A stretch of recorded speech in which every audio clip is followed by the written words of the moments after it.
So we're live. Everybody, thank you for joining the ACA Small Business Bootcamp and Resource Collective for this Thursday, October 21st. We're glad to have everybody with us today. I'm Robert Theobald, Small Business Ombudsman and Vice President of Small Business Services at the Arizona Commerce Authority. I would like to start by thanking all of our community partners. We could not do these bootcamp sessions without them, their time, and their expertise. So for those not familiar with the Small Business Bootcamp, it is designed to help small businesses return from the COVID crisis stronger than ever. It is a statewide initiative supported by all of our community partners. And aside from the Tuesday and Thursday 9 a.m. webinar sessions that we do every week, it is a resource collective and a content library. I want to dive deeper into those. So first, the resource collective is available. You can find the link to it on the middle of the Bootcamp website. And it is a grouping of additional guides and tools provided by our statewide community partners to help assist small businesses return stronger. It includes guidance on your business essentials, marketing strategies, and other information and tools to help support your business. The content library is a result of doing these webinars for a year and a half. So we started in April of 2020.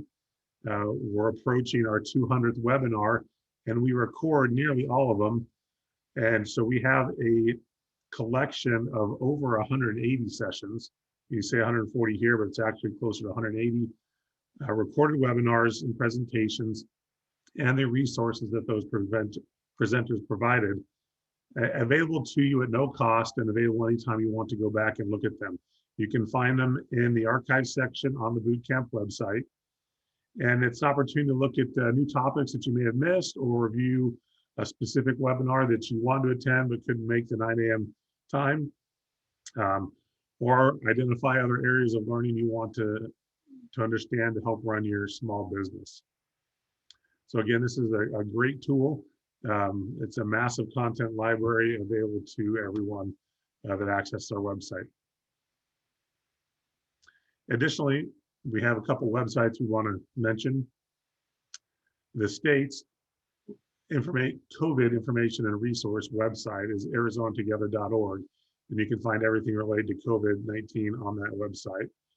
And then the Arizona Commerce Authority set up a COVID-19 website. It's the COVID-19 Business Resources page at azcommerce.com/COVID-19. And on that page, you can find additional business guidance, financial information, and other tools and resources to help with any size business throughout the state of Arizona. We also have some other programs the ACA does that can help support small businesses. We have our small business services, our workforce division, as well as our Arizona MEP, our Manufacturing Extension Partnership. On top of these programs, we have our small business checklist, and this is designed to help support entrepreneurs that are looking to start and grow a small business. So if you're looking to start a side gig or grow your business into a new product line, the checklist is an interactive online resource and tool that helps understand the commonly requested licensing, registration, and compliance needs at the local, state, and federal level. It also offers links and tools to help support business planning, marketing, no-cost business resources, etc. It's a great tool to go in and play with. Now, jumping into some small business updates. First, we're going to post these updates, some links to them in the chat. But just a note that between Black Friday and Cyber Monday is Small Business Saturday.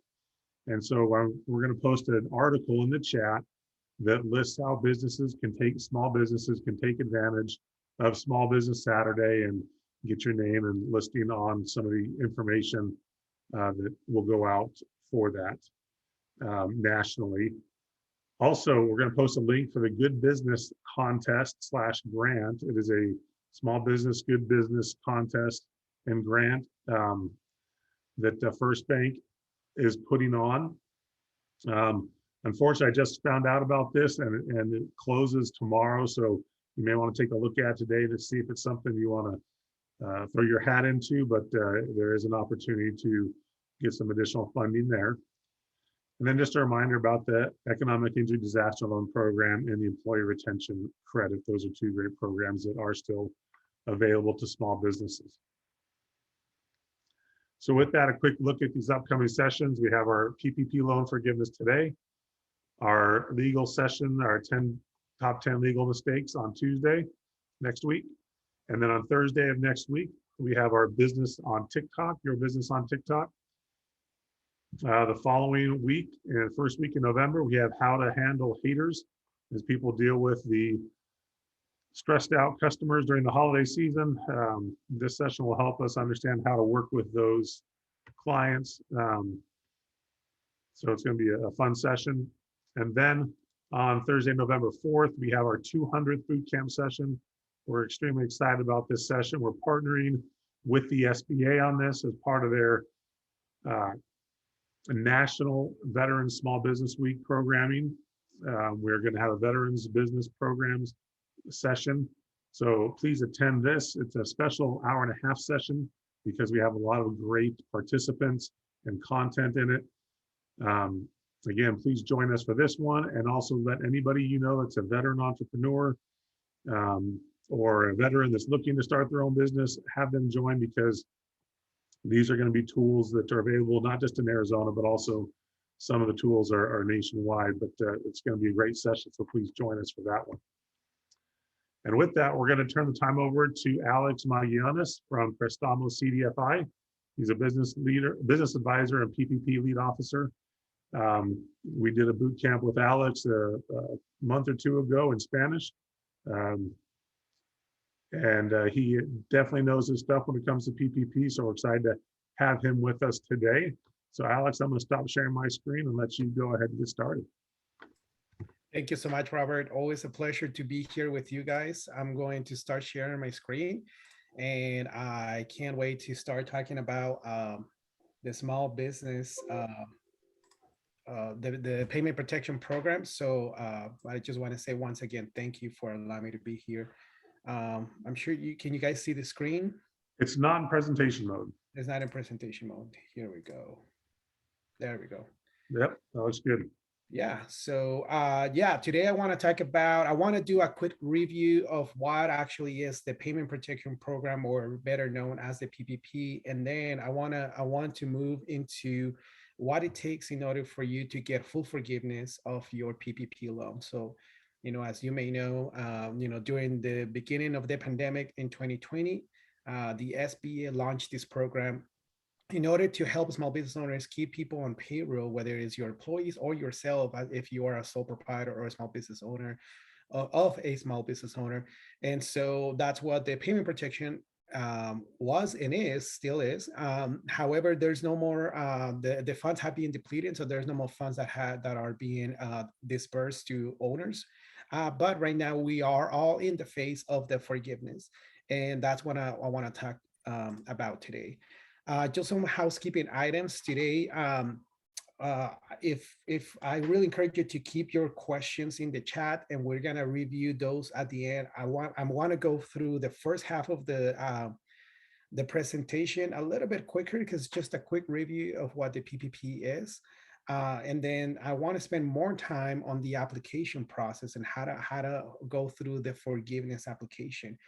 Because I am going to go through the presentation quite fast, at least for the first half, there's going to be a copy of this webinar available on the Arizona Commerce Authority website by tomorrow. And you can also request a copy of this presentation by emailing forgiveness.prestamos@cplc.org. Basic overview of what we're going to cover. As I mentioned, we're going to do a basic overview of the PPP forgiveness, what were the requirements, and we're going to talk about the new Small Business Administration Direct Forgiveness Portal, and also about the new COVID Revenue Reduction Score, which is very important to understand as well. So here we go, PPP in a nutshell. So the question, right? Is the PPP forgivable? Absolutely, yes. The PPP was designed specifically to be an actual loan that can be potentially be forgiven up to 100%. So all of the funds that you receive for the PPP can be or potentially be forgiven 100% if you use the correct guidelines that the SBA set up when they first launched this product. However, it's not an automatic forgiveness. You must apply for the forgiveness. And we're going to go step by step on how to do that. How can you use the funds? Well, if you apply for the payment protection program to keep your employees on payroll, or if you apply for the program to at least have owner compensation replacement, then that's one way to have used the funds. So as you can see on the bullet point for W-2 payroll, state unemployment tax, owner's compensation replacement, and other eligible expenses such as rent, utilities, personal protection equipment, and supplier costs. What are the terms? Well, if you happen to get the funds, you must use the loan proceeds with between a covered period of 8 to 24 weeks. I see small business owners that they use their funds in 12 weeks, others in 18, and that's fine as long as you do it between 8 to 24 weeks and you use those funds in that time frame, which is considered as the covered period. So you're going to hear me say words such as covered period, second draw, first draw. And so those are all keywords. So pay attention to those because they actually, it's, basically is the lingo that we're going to be using as we approach the PPP and the PPP forgiveness. Any non-forgiven portion of your loan is going to be repaid back to your lender in a 5-year term at 1% directly to your lender, not the SBA. So what that means is that if you received a PPP loan through, let's say, Bank of America, and they are not, I'm not sure if they are participating in the direct forgiveness with the SBA, but let's say they are not, I'm not entirely sure. And your loan is not forgiven, you will have to pay back Bank of America. So it becomes a term loan, right? It becomes an amortized loan over 5 years at 1%. So it's still, even if you have to repay it, it's not very, very expensive on the long run. And there's no prepayment penalties, just so you know. So let's get into the nitty and gritty of how, if you receive the funds, how can you use the funds? Well, the way that you qualify for the PPP is because you have people on payroll, or you had people on payroll during the pandemic. As long as you use 60% or a minimum of 60% towards payroll, and the other 40% must go towards eligible expenses. So what includes payroll? What does it consist of? Well, wages, tips, commissions, vacation time, sick time, company paid health or retirement benefits, and state unemployment tax. Federal tax is not included on that. So you cannot use their funds to pay federal unemployment tax. The other 40% can be used for operation expenditures, such as business, lease, utilities, mortgage, or fixed loan interest. Now, when it comes to the lease and the utilities, if you use 40% of the funds towards these utilities or lease or the mortgage needed to be already established prior to February 15 of 2020. And we're gonna go what documentation, we're gonna go into the documentation that you need to keep for that.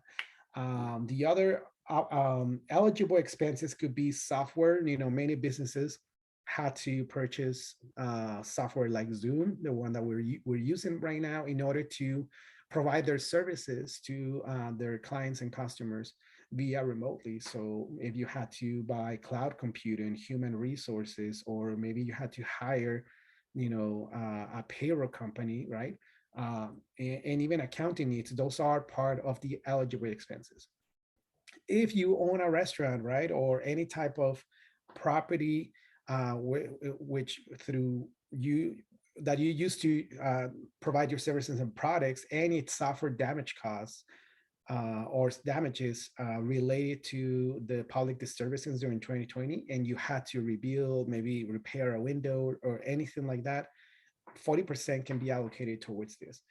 And last but not the least is any worker protection, PPE and adaptive instruments necessary for health and safety compliance. You see this a lot with restaurants where they had to in between tables or booths, they have to, kind of raise the wall or place some glass in between each table. That's a cover expenditure for that 40%. Other qualified expenses up to 40%, as I mentioned earlier, any mortgage obligations.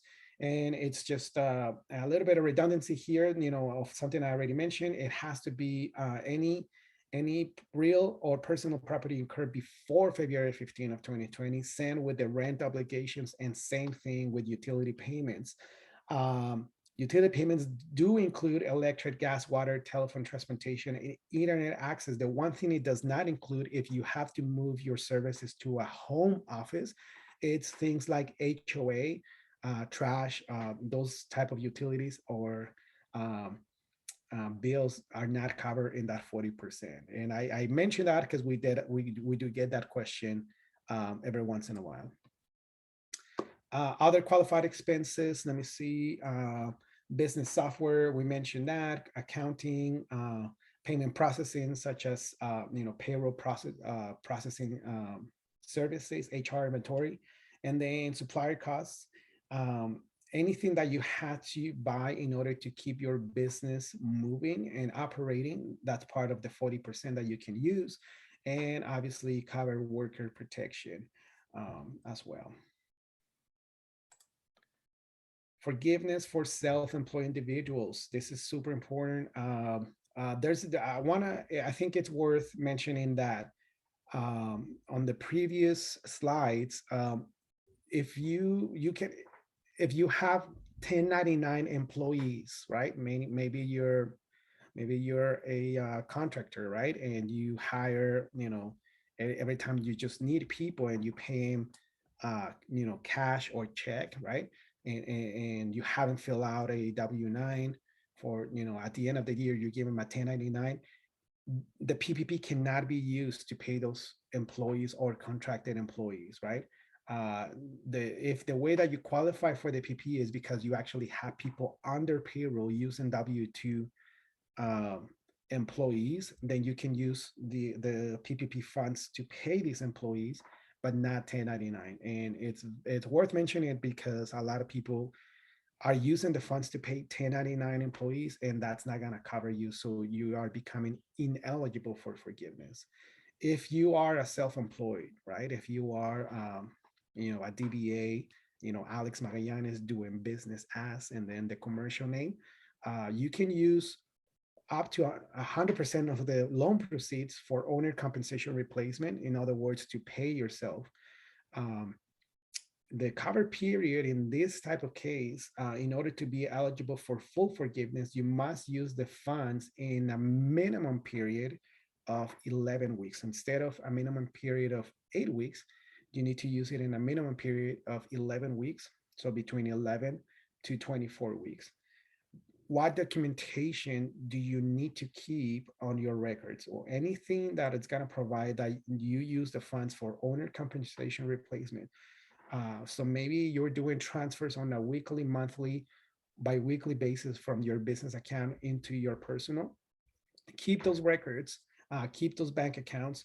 If you are a self-employed individual who just has the one personal account and he uses it for both business and personal, still keep the bank statements from the moment that you receive the funds all the way till you used up the funds. And we're gonna go over what to do with those records. If you're a self-employed individual, if you receive anything below 15,385, you can use the term on the minimum term of 8 weeks. But as you saw on the previous slide, if you received anything above 19,000 up to 20,000, then it's better if you use your loan proceeds at a minimum of 11 weeks up to 24 weeks. And the max that you can get or that you were supposed to get, depending on your taxes, if you're a self-employed, it's up to 20,833. If that's the amount that you received, then again, you're encouraged to use the cover period of minimum 8 weeks up to 24 weeks. There we go. Forgiveness for W-2 employers. Payroll requirements use at least 60% of the of the funds for qualified payroll expenses, and then you can use the other 40% towards qualified expenses, as we saw previously. What are qualified payroll expenses? So gross wages, salary, tips, PTO, bonuses, etc., up to the equivalent of 100,000 per employee, and any company sponsor or paid for health and retirement plans or benefits, and state unemployment taxes, no federal unemployment, as I mentioned before. What documentation do you need to keep on record? Any payroll reports or summaries during the cover period, or bank statements, as well as your quarterly 941 reports that you submit to the federal government. Applying for forgiveness. So when do you apply? Okay, so you have 10 months from the end of your cover period. So if you chose to use the funds all the way to 24 weeks, at that 24th week, as soon as that week is done, then you have 10 months to apply for the full forgiveness. Okay, so 10 months where you don't have to worry about submitting a payment or anything. You have 10 months to submit your forgiveness. Honestly, the sooner that you do it, the better. And I'm gonna tell you why here in a minute.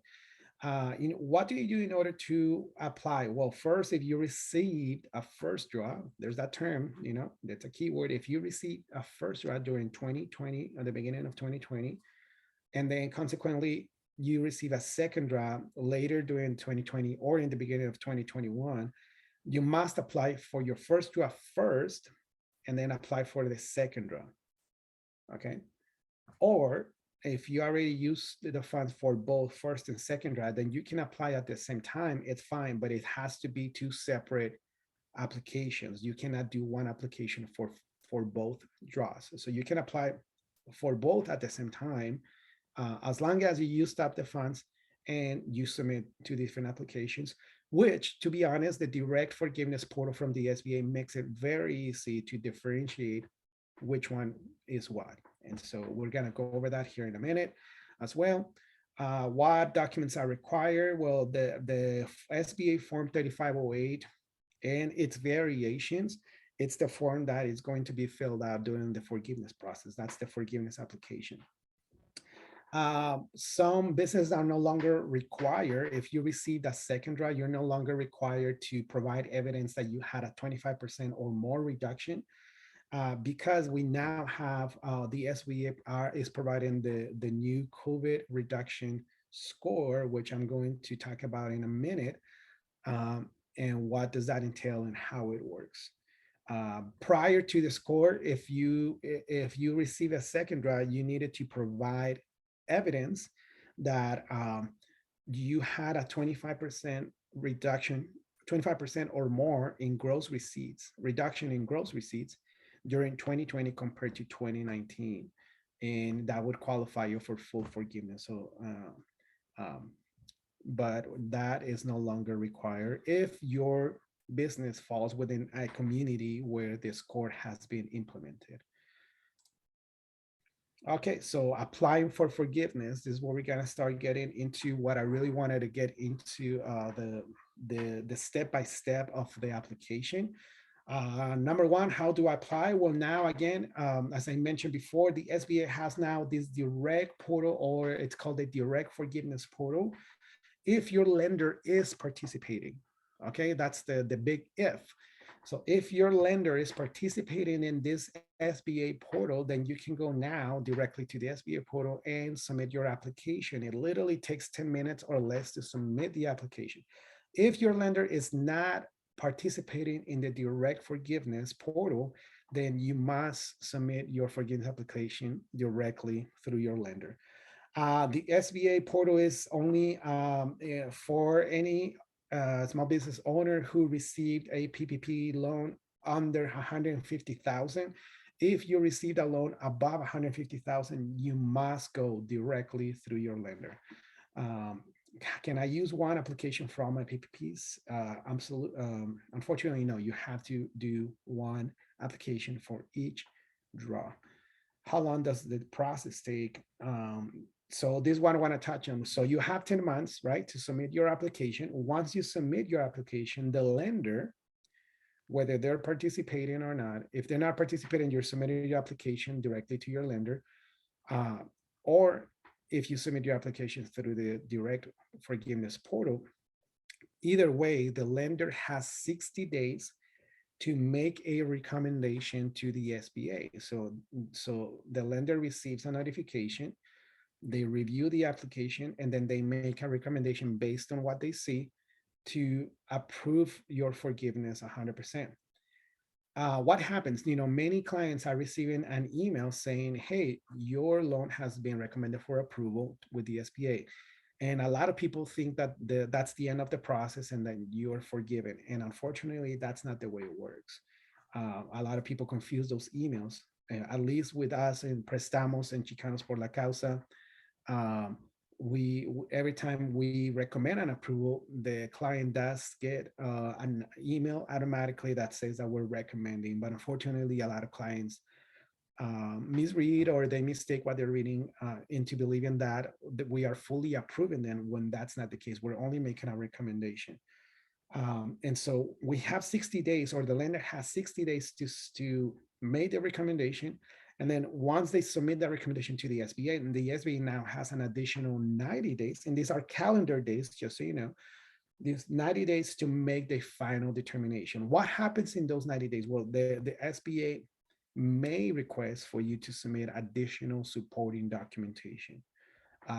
But you're gonna see in the next slides that that's no longer required. It's no longer required to submit documentation at the moment of forgiveness. So the direct forgiveness portal, you can go to directforgiveness.sba.gov in order to get started with your application. And the following slides, I'm about to walk you step by step on how to submit that application. When you go to directforgiveness.sba.gov, again, this is for anyone that receive a PPP loan of 150,000 or less. It is recommended for you to be using MS Edge, which is the upgrade from Internet Explorer if you're PPP PC user, excuse me, or Google Chrome as a browser. And then you will need a new registration in order to use the portal. So you will need to create a login, okay, and a username. One thing to note is that once you go to the SBA portal, is you will create obviously a username, you will input your email address. But one thing that is very important is you cannot change the email once the registration has been created. This is huge because if you made a typo on your email, right? And my email is alex.magallanes and I omit the X, Ale.Magallanes, well, guess what? I can no longer change that email, and there's no way that I can get the links or the following process because that email doesn't exist, right? Unless somebody is called Ale Magallanes. And so that's the way it works, unfortunately. So be careful that when you're inputting the email, that you enter it exactly the way that it is supposed to be. Once you enter your password, you click on the captcha characters. You have to copy them, as you can see on the screen, and then sign up. The direct forgiveness portal, the registration emails, you will receive 2 emails or 2 segments of emails, as you can see number here on the screen. One of them is they want to verify that the email address that you enter is actually legit and it's a real person. It is not a computer or a robot behind the computer, right? And so you're going to receive an email for verification purposes. You're going to receive a unique link that you cannot share with anybody else. You're going to click on that link and it's going to verify the email address with the portal. The second email you're going to receive after that is confirmation. You need to confirm that your email address is real for your username. And at the end, the last email you will receive is it's basically giving you the greetings and the welcome to the SBA Direct Forgiveness portal. Once you already created your username, your password, you're going to go back to the home screen in order to log in. So you will enter the username and password that you just created and then click sign in. Then you will set up an SMS 2-factor authentication. This is huge. You need to enter your actual cell phone number. You cannot use a like a voice over IP, such as like Google Voice or all those applications that provide you with an internet phone number. You have to use your actual phone number from your cell phone, because you will receive a text every time that you enter the portal, and it's gonna be, I think it's between 6 to 7 digit code, that every time you access the portal, it's a unique code, and you will enter it in order to access the portal. As you can see in the presentation at the bottom, this is the type of code and what it looks like on your text messages. All right, so now once you have done the SMS verification process, then you will get started with your forgiveness. It's very easy. There's a few tabs here that you can see on the screen. I think the most important one is start new forgiveness request. And you will need some information handy when you're ready to start submitting your application. You can start a new request here or here. There's the same button. Or you can take a tour if you need a tour, a guided tour. The SBA and the vendor, they did very well in creating this kind of additional help that you can use when you're doing the, accessing the portal and learning. On their upper right-hand corner, you can see your profile. You can see a little icon. You can view your profile, change your password if you need to, sign out, and then there's a little inbox. And this is a very important icon, the inbox one, because sometimes if the SBA does come back to you and say, hey, we need additional documentation, they're going to be using this portal as an email, right? In a way of communicating with the SBA agent who's working your application. So it's definitely worthwhile coming back to the portal, checking the status of your application, checking to see if there's any messages, because sometimes they will require, sometimes, not all the time, but sometimes. As well. So if you need extra help, on the lower right hand corner, you can get help, and there's all kinds of resources that you can get. And last but not least, if you have started a previous application, you can see all your requests that have the same username and login that you created in this button right here. So once you click on start a new request, this is information that you need to have handy. You need to have your EIN if you applied as an employer for the PPP, or your social security number, or ITIN, whichever one of those three. The second most important thing that you need to have handy is your SBA loan number. If you don't have that, contact your lender and they can provide it to you. Once you input those two numbers, then you will click find your loan. And once the database goes and finds your loan, then it will give you, if you receive 2 draws, you will see sometimes it displays both draws that you have received based on your social security number, ITIN, or EIN. And so at that moment, you need to click or start with your first draw first. And fill out that application for forgiveness. Most loan information will populate directly from the lender. You will see some fields that are grayed out right here. That means those are uneditable or ineditable, editable fields. That means that these fields were pre-filled directly from what the lender provided the SBA at the moment of your application. That means that you cannot edit these fields. If you see information here that it's incorrect, then you need to, at this moment, I strongly recommend to stop the application and contact your lender, requesting them to please fix this, because they have access to the back end of the portal and they can actually edit these fields. If everything looks good, you will enter your primary contact, which will be your first and last name, and then you will enter your business industry lookup. This is all the famous NAICS, or NAICS. If you do not know what that in business industry lookup is, you can also get it from your tax return. And you can pull it from there and then just search for it in this field, which is right here at the bottom. Direct forgiveness portal loan details. This is where you're going to start if you receive additional funds as part of the PPP loan increase. So what happens when the Biden administration came into place? They changed the rule that instead of calculating the PPP loan out of your Schedule C line 31, they changed it to Schedule C line 7. And so many businesses had already received funds based on the previous calculation. And so they applied to receive that increase with their lender. If that's your case, then you will check right there that you did receive an increase. If that's not the case with you, then you can just leave it unchecked. On the next is you would select what's the cover period that you chose. Did you choose 8 weeks, 24 weeks, or anything between 8 to 24 weeks? And then next you will enter your gross receipts amount based on the tax year, whether it is 2019 or 2020. It may not be required based on your COVID reduction score. So if this is a second draw application, okay, and I'm gonna go into detail what is that COVID reduction score here in a minute. This is huge. If you are self-employed, you must enter 0, okay?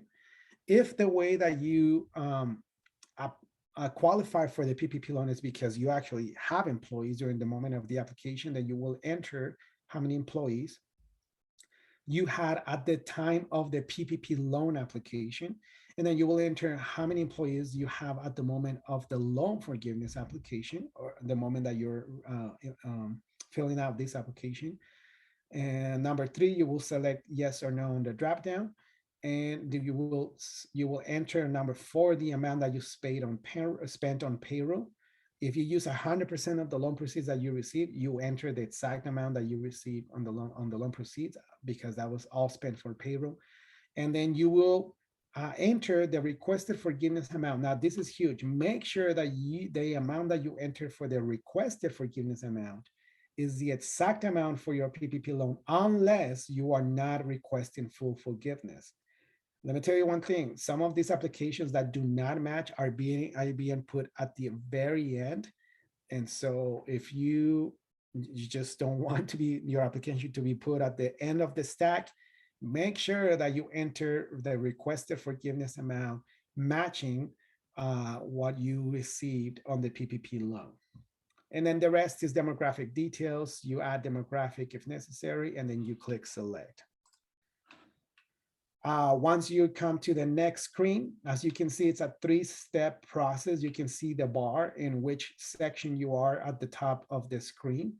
So anything that is highlighted in white, that's the section that you're on currently. And so it's super easy. Once you're on this screen, you will select the type of documentation that you will upload. Now, here's the thing. You are not required.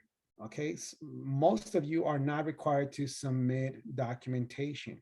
However, the SBA rule says that you must keep your documentation. This is important, so write it down.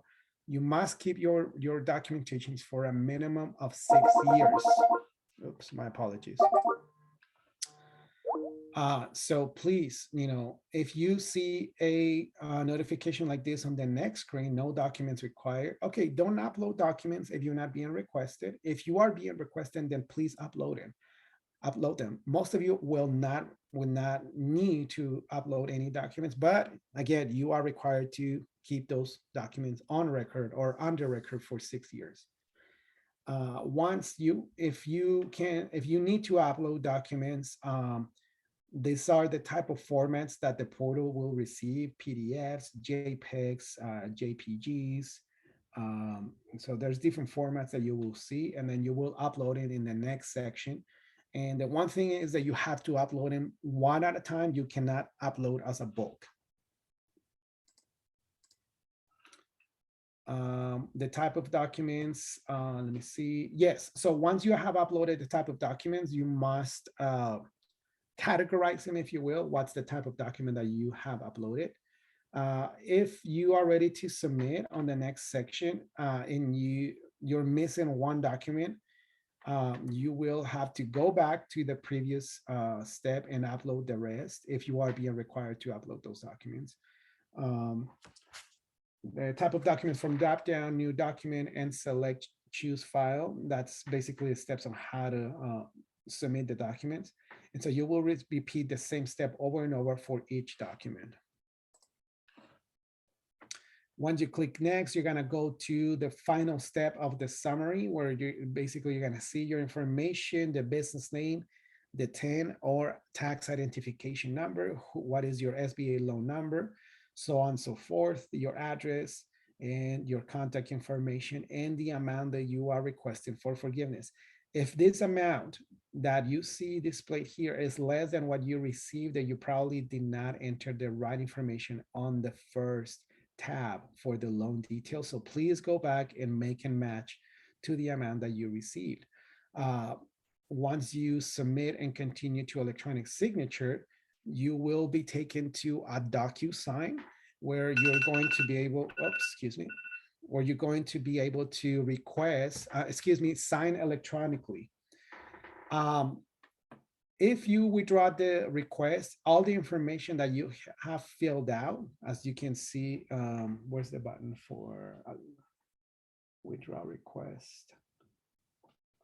I think it's right here at the bottom. It says withdraw request. If you click on that withdraw request, all the information that you have input will be deleted and you will start all over again.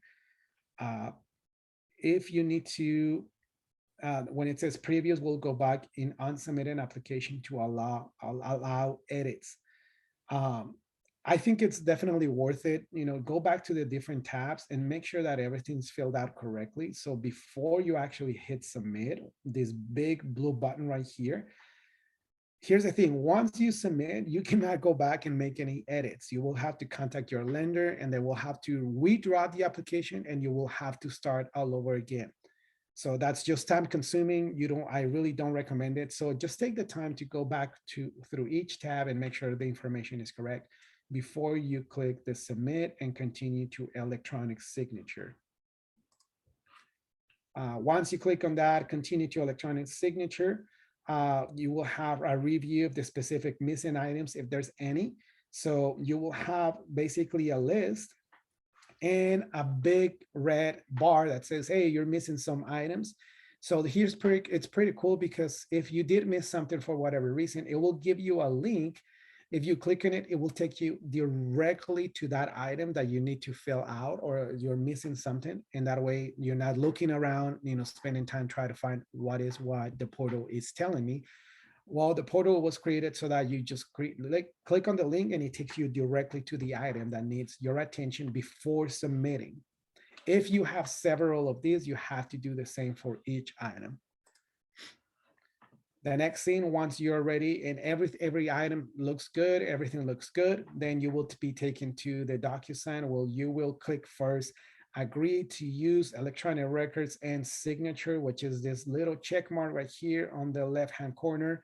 And then you will click continue. Once you click continue, you will adopt a signature, an electronic signature, or you can create your own or upload it. Some people like to draw it with the pad, the keypad of their computer or laptop. That's fine. I strongly recommend just select a style, an electronic one, adopt it, and then you'll get started. You will click start, and it will literally, Docusign will take you step by step. Some of these items you have to initial, and some of these items you simply have to sign. And as long as you click on these little yellow stickies, Docusign notes exactly what it needs to place, whether it is an initial or a signature. Once you are done with these items, you will go up here to the right-hand corner and click finish. If you are missing anything, this button, it's not gonna appear, okay? So if you don't see a finish button, that means that there's something that you're missing. So go back, to your screen, make sure that you clicked on each one of these little yellow stickies, electronic stickies. And then finally, when you have clicked on those, this yellow button will appear and you will click finish. Once you click finish, you will receive an email for confirmation and a copy of that document that you signed. So what is the COVID reduction score? Okay, if you receive the second PPP, the second draw, right? Initially, again, as I mentioned before, you needed to submit evidence that you have 25% or more in reduction in gross receipts during 2020 compared to 2019. Well, the SBA said, you know what? Let's create. There's a score, and it's based out of gathered data of all sorts and types and shapes.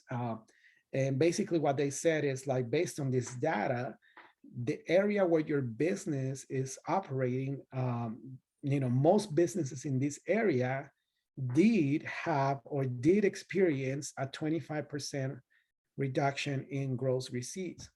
So they created this score that, again, based on where your business is located, then they say, you know what, because we know based on this gathered data, then you no longer have to provide the evidence that you did experience a reduction in your gross receipts.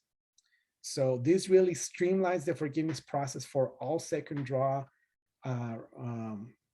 recipients. Obviously, if you receive 150,000 or less, then this score is for you. If you receive 150,000 or more, then the COVID score or the COVID reduction score does not apply to your loan, and you must submit the evidence.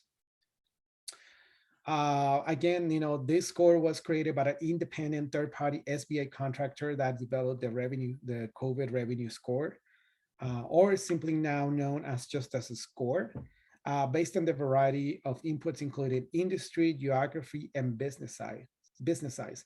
So the score uses this data of the economic recovery and then and return of businesses of the operational status, and then if your business automatically meets this score or this required minimum value, that you don't have to provide any reduction or evidence or documentation.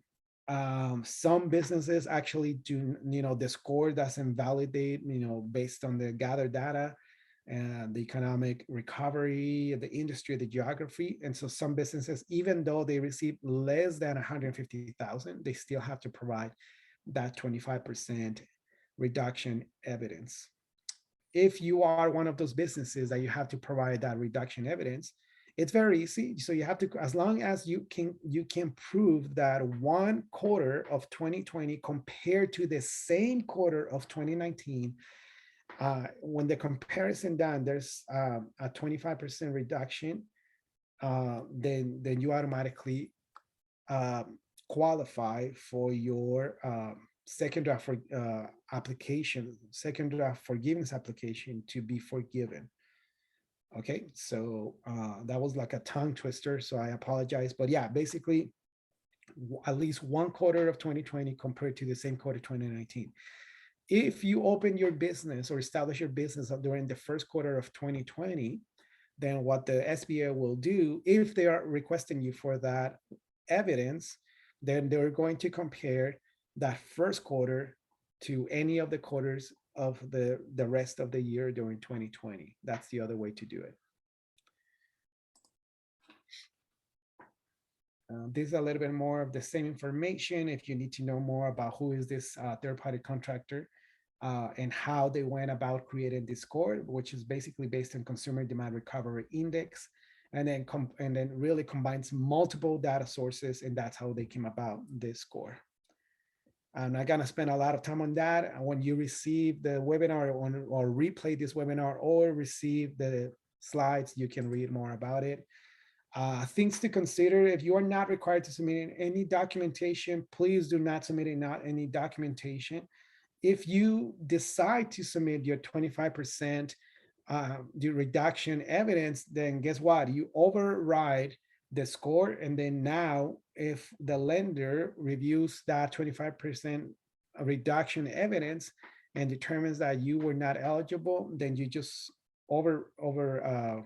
you have overwritten the score, and then now you have to pay back. And so if you when you're doing your direct forgiveness application and it says that you are not required to upload documentation, they just simply don't upload it. If there's a mistake with the pre-filled data on the forgiveness portal, contact your PPP lender, as I mentioned before. These are fields that you cannot edit, and your lender has to do it. FAQs. So how long will this process take? as you can see, we went through the direct forgiveness portal very quickly because it is that easy to actually go through the direct forgiveness. Once again, one thing to keep in mind, your patience is really really appreciated. So just, be conscious that the lender has 60 days at the moment that you click submit and you sign those documents. And then once they give their recommendation to the SBA may take an additional 90 days for final decision.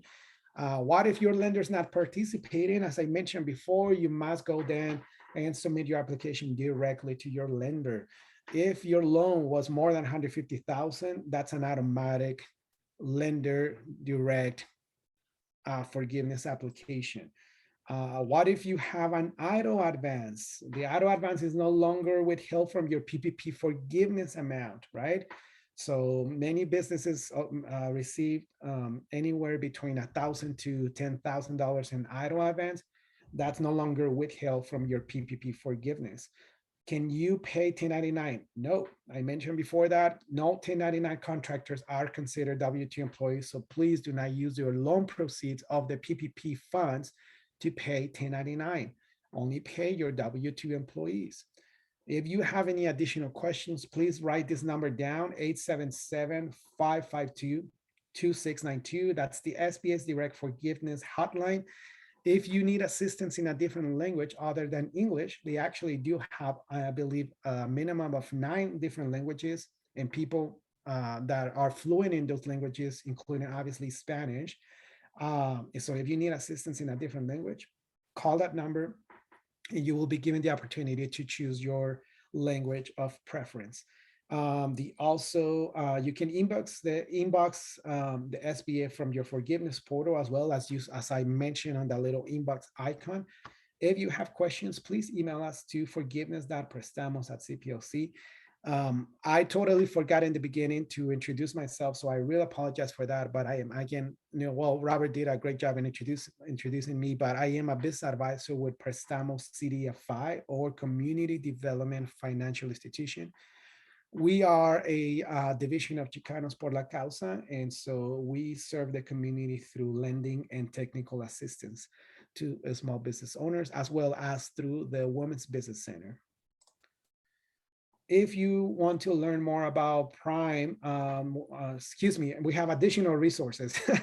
So Prime is an additional resource, which is a huge piece that I'm currently leading in 4 different states: California, Arizona, New Mexico, and Texas. Through the Prime, it's an SBA program. It's called SBA Prime, and you can get no cost assistance to micro businesses, and you can get assistance in topics such as accounting, marketing, social media, coaching, including websites, etc. So please go to prestamosloans.org/SBA Prime program, as you can see on the slide. And you can sign up for it for free, and then you get assigned to an advisor like myself. If you want to learn about other events that we have, such as webinars like this, business planning, financials, social media webinars, marketing webinars, accounting, go to our site where it says prestamosloans.org/events. And as I mentioned, we are the hosts for the Women's Business Center, CPLC Prestamos Women's Business Center. You can get in-person and virtual coaching, as well as business assistance. We are coming, it's coming up very soon, the actual opening towards the end of in the beginning of November. So stay put for that. And then we also we're opening it's going to be on November 11th, if I believe, it says on the slide. You can learn more about it on phoenixwbc.org. Now, one question we receive a lot: do we only serve women through the Women's Business Center? And the answer is no. I've been given the privilege to serve the Women's Business Center in Tucson during 2019 and 2020. And we serve women and men, whatever gender you identify yourself, ethnicity, race, age, it doesn't matter. The Women's Business Center is open to anyone. And so you definitely want to check it out if you need additional resources, as well as the Prime program. We also, as I mentioned, Prestamos not only does serve technical assistance and business education, we also offer additional funding resources. And we are currently implementing and really promoting these programs that you see on your screen, the mini microloan, the mid and the mega microloans. And you can see a little bit of information of the loan terms, the amounts that you can request within these programs. Each one of these are SBA programs. So we are super proud to serve SBA programs. We are an SBA certified lender. We do have small business loans that can go up to $1 million. And that's something that you are seeking. Please contact us or visit us at prestamosloans.org. And last but not least, I just want to say thank you so much, Robert, Faith. Thank you to the Arizona Commerce Authority for the invitation and of just being here. If you guys need, if you're watching this webinar and you want to contact me, please email me to forgiveness.prestamos@cpoc. I am the person behind that email, and I can definitely assist you, or you can receive a copy of this presentation as well. Excellent. Thank you, Alex. Great presentation. We do have a couple questions in the Q&A box. Let's jump into those real quick. The first one is, how does the ERC, the Employee Retention Tax Credit, money received affect PPP forgiveness? Ooh, that's a good question. It does not affect. There's no deductions. There's no amounts that are going to be held from your PPP. As in terms of how, if you're using them, if the PPP funds for your employees or to sustain your employees on their payroll, that's something I don't have the answer for you at this moment. I would have to ask. Yeah, Alex, I'll jump in on that one too. I know with the ERC, the RTC, you can't double dip. So you can't get forgiveness on PPP funds that were also used during the same period as the funds you're looking for the Employee Retention Tax Credit. So it gets pretty complicated. You absolutely need to work with your accountant on that. It's for getting involved in both of those. You can take advantage of both programs, but you have to make sure everything is documented properly and for the proper periods, so it doesn't get you in trouble. Thank you. There was a question on the Back to Work Retention Grant.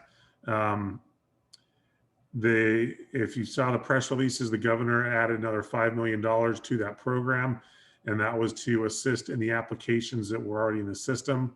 We are not running that grant program.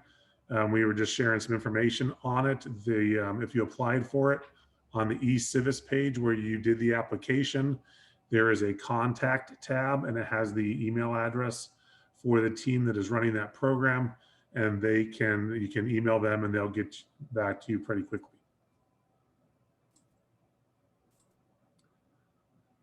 And then the last question, it'll take us right up to time, is my bank has not opened a portal for PPP number 2, and I am ready to apply for forgiveness.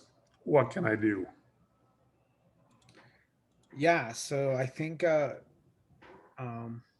so it sounds like the bank or the lender is not participating in the direct forgiveness. So definitely contact your bank, contact your lender, and ask them to help you submit that forgiveness application. And so do place some urgency, because if you're coming to that end period of the 10-month period where you need to use to submit your application.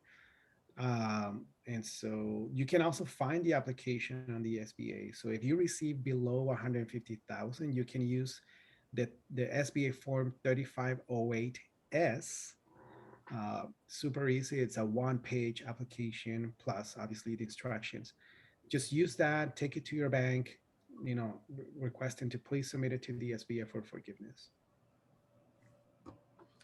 Excellent, thank you. And I think that's it. And that puts us right exactly on time. So Alex, thank you for joining us today. We're grateful to be partners with Prestamos and all the different bootcamp sessions that they've helped with. So we appreciate that very much. For all those attending, thank you for attending this session, and we look forward to seeing you on Tuesday morning for our next bootcamp. Until then, have a great rest of your week and a great weekend, and we'll see you on Tuesday morning. Thank Thanks. you.